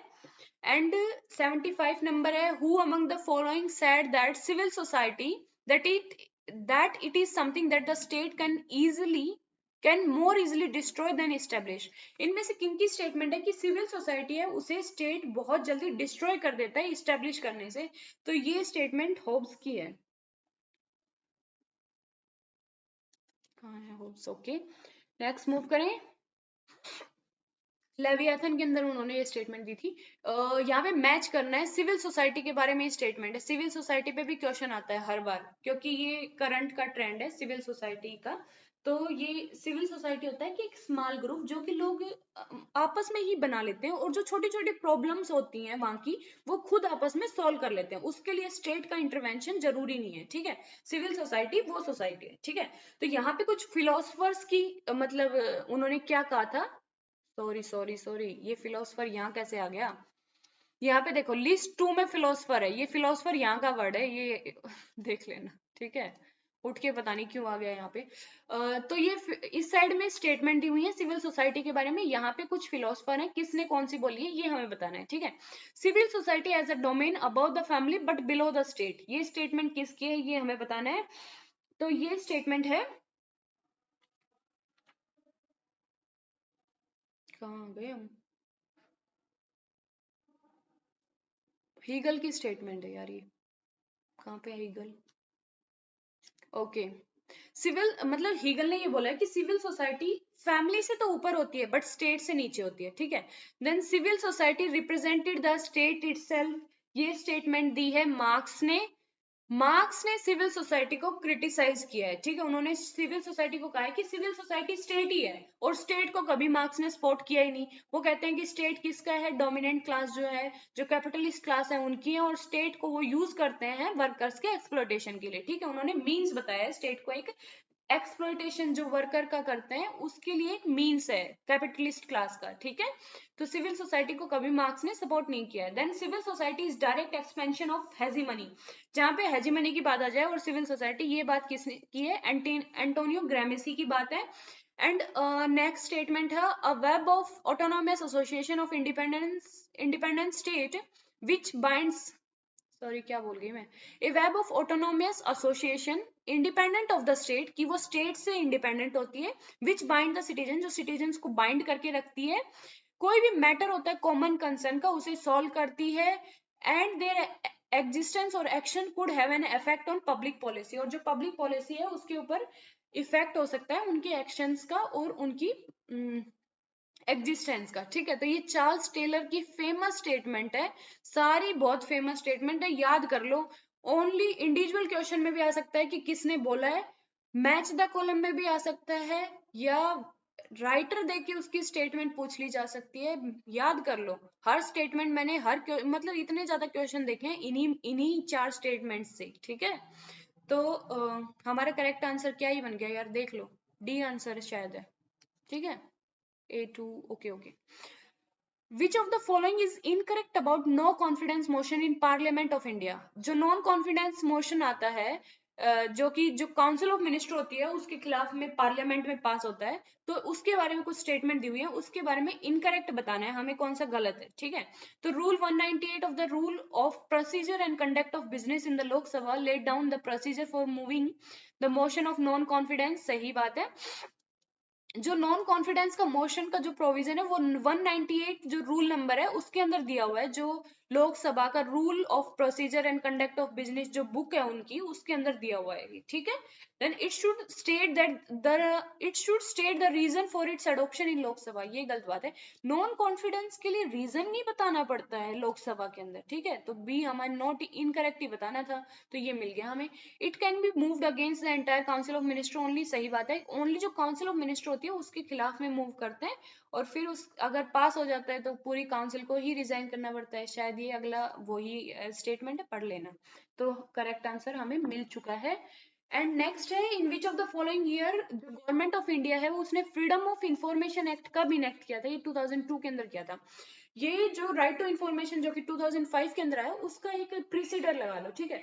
इसके अंदर क्या था कि हमें अपील करने का अधिकार था, कि गवर्नमेंट अथॉरिटीज में हम अपील कर रहे थे इंफॉर्मेशन के लिए, ठीक है।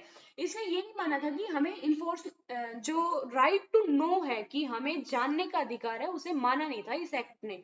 बट जो राइट टू इंफॉर्मेशन जो एक्ट है वो इसी एक्ट पे, मतलब इसी राइट पे बेस है कि हमें जानने का अधिकार है, तो इसलिए उसके बाद फिर 2005 में आरटीआई पास हुआ था, तो ये 2002 का है। Which one of the following former CGI, Chief Justice of India, said that where a society has chosen to accept democracy as its cradle faith, it is elementary that the citizen ought to know what their government is doing? कि जहां पे एक society ने democracy को अपने faith की तरह, एक इन जो उसके अंदर इनबिल्ड फेथ है उसकी तरह अडॉप्ट कर लिया है, तो सिटीजन को वहां पे अधिकार है कि वहां पे गवर्नमेंट क्या कर रही है उसके बारे में वो जाने। ये फेमस स्टेटमेंट है पीएन भगवती जो जस्टिस थे उनके बारे में, और ये शायद आरटीआई एक्ट के ही रिलेटेड है, ठीक है। देन दो स्टेटमेंट दी हुई है, statement 1 and statement 2। The objective of the citizen charter is to serve the customer with the information about service quality, choice and grievance mechanism.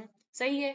जो सिटीजन चार्टर होते हैं उनका ऑब्जेक्टिव है कि कस्टमर जो है, मतलब कि जो सिटीजन है, कस्टमर यहाँ पे है सिटीजन, जो कि गवर्नमेंट की सर्विस ले रहे हैं, ठीक है, विद द इंफॉर्मेशन की जो सर्विस चल रही है, सर्विस जो गवर्नमेंट दे रही है उन्हें, उसके बारे में, उसकी क्वालिटी के बारे में, उसकी चॉइस, या फिर उन्हें कोई उसमें कमी दिखती है या उससे कोई नाराजगी है, ग्रीवेंस है, तो उसे वो ठीक करें, ठीक है, तो वो उसका ऑब्जेक्टिव है। It guarantees the basic right और entitlement for socially excluded population. यहाँ पे देखो यार, मुझे ये स्टेटमेंट चेक करना, क्रॉस चेक करना, यहाँ पे क्वेश्चन मार्क लगा रही हूँ, यहाँ पे करेक्ट जो आएगा वो है इंक्लूडेड सेक्शन, जो सोशली इंक्लूडेड है उन्हें गारंटी करती है, ठीक है, बट क्रॉस चेक करके मुझे अच्छे से वहां पे लिंक भी टैग करना कि कहाँ पे आपने पढ़ा है, ठीक है, ये क्रॉस चेक करके बताना। तो यहाँ पे अभी फिलहाल के लिए हम सी, एक स्टेटमेंट को सही और एक को गलत ले रहे हैं, तो डी ऑप्शन हमारा गलत है, सॉरी सही है। देन नेक्स्ट मूव करते हैं। After Rajasthan, which of the following state in India passed the legislation authorizing the constitution of new style of panchayat? ये आंध्र प्रदेश है। बहुत आसान क्वेश्चन है। Which one of the following, पहला राजस्थान था, ये तो पता होगा ना, मैंने पिछले पेपर में भी डाला था, पहला राजस्थान है। Which one of the following is not the type of interaction in, यहाँ पे इन है, in e governance identified by the second ARC, जो सेकंड एआरसी है उसने एक रिपोर्ट दी थी, that is promoting e governance smart way forward, ठीक है, उन्होंने ये रिपोर्ट दी थी। तो इसके अंदर कौन से टाइप की गवर्नेंस, ई गवर्नेंस नहीं बताई थी इस रिपोर्ट में, ये हमें बताना है। तो G2B भी बताई थी, G2E भी बताई थी, G2C भी बताई थी, G2A की बात नहीं की थी उसके अंदर, ठीक है। हार्ड क्वेश्चन है मानती हूँ, जिसने रिपोर्ट अच्छे से पढ़ी है या जिसने क्वेश्चन पहले देखा है वही कर सकता है, बट ठीक है। देन नीति आयोग के बारे में क्वेश्चन, नीति आयोग के फोरम के बारे में क्वेश्चन देखो। NITI Aayog forum for the North east was constituted इन 2016, यहाँ पे 2016 नहीं है, देखो मैंने कहा था ना, 1-2 साल की ऐसी मिस्टेक करेंगे कि हम पकड़ नहीं पाएंगे।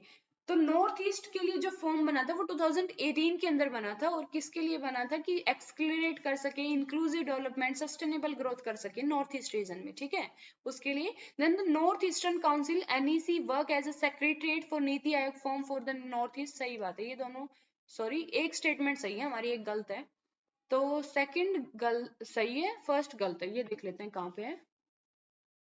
ओके, ठीक है।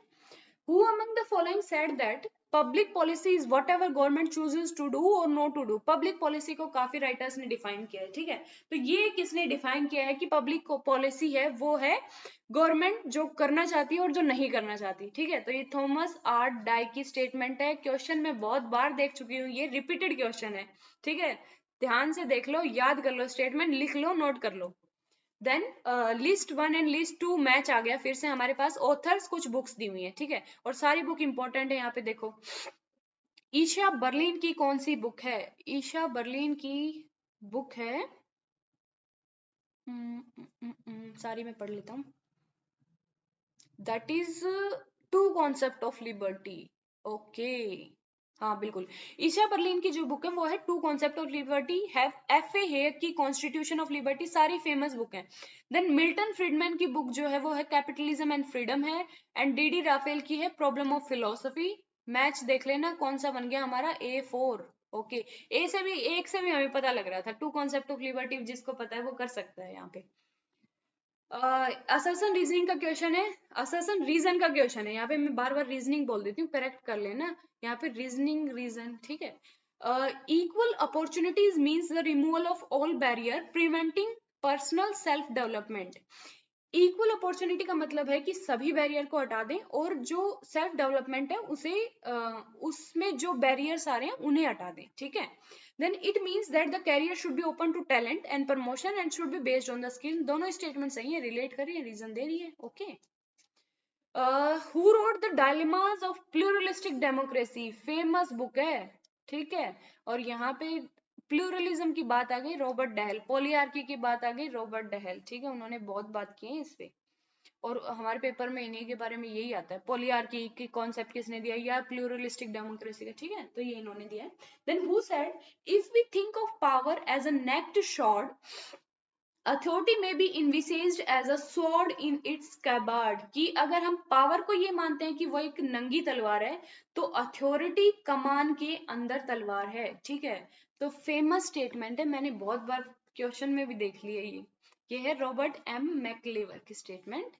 एंड नेक्स्ट है which one of the following called for introduction of the fundamentally new ideology and moral outlook to replace the traditional mechanistic and atomistic thought। इनमें से इकोलॉजी के बारे में कुछ स्टेटमेंट है कि इनमें से कौन है जो ट्रेडिशनल जो थॉट था उसे रिजेक्ट करके एक होलिस्टिक, एक मैकेनिस्टिक एटोमिस्टिक मैकेनिस्टिक थॉट की बात करता है, एक मोरल आउटलुक की बात करता है। तो ये है डीप इकोलॉजी। और डीप इकोलॉजी से आप क्या, इकोलॉजी पे वैसे मैंने इकोलॉजिज्म करवाया हुआ है, ठीक है।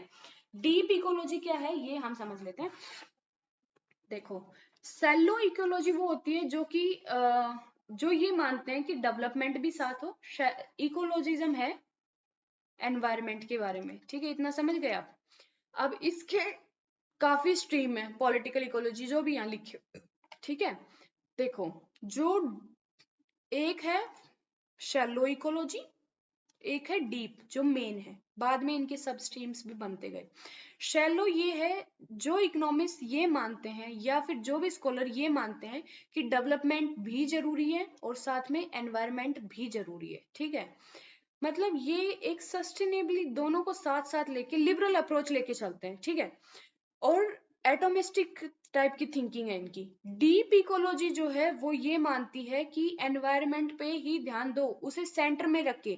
हम बिना एनवायरनमेंट के जी नहीं सकते, हर एक लिविंग बीइंग इंपॉर्टेंट है। ऐसा नहीं है कि ह्यूमन सुपीरियर रेस है तो उसे एक एकाधिकार मिल गया है कि हाँ वो दूसरों के ऊपर एक्सप्लॉयटेशन करे, कुछ भी करे, ऐसा नहीं है। डीप इकोलॉजी है वो एक जो ट्रेडिशनल व्यू है उसे हटा के एक मोरल आउटलुक की बात करती है, ठीक है, न्यू आइडियोलॉजी की बात करती है, वो है डीप इकोलॉजी।